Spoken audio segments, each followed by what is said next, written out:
If something isn't good for you, it is not good for the other person either, especially if you're in a relationship.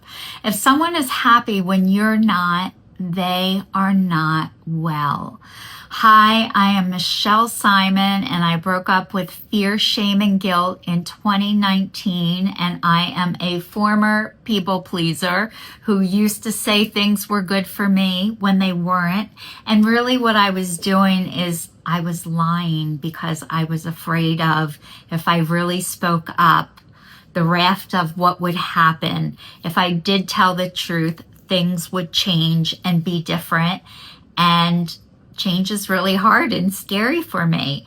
But I realized that God does not want one person to be happy and the other person not to. And that when we're willing to harm or hurt ourselves for any reason,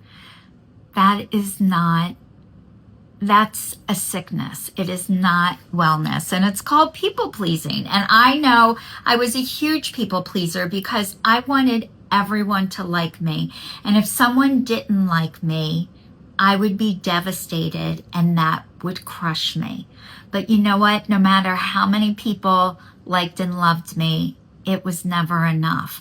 I was looking to fill that from other people, to get validation and approval, half the time from people who I didn't even like, just to prove that I was okay. And I was sharing in my video last week how I use material objects to show the outside world I'm good.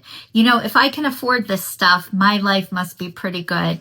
And really, my life is really good. And I don't need to prove it with material objects anymore.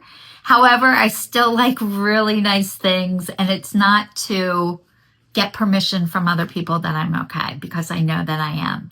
But you guys, I've worked on this stuff for years and years and years, and being able to stand up for myself, or to say this doesn't work for me, or can we do it another time?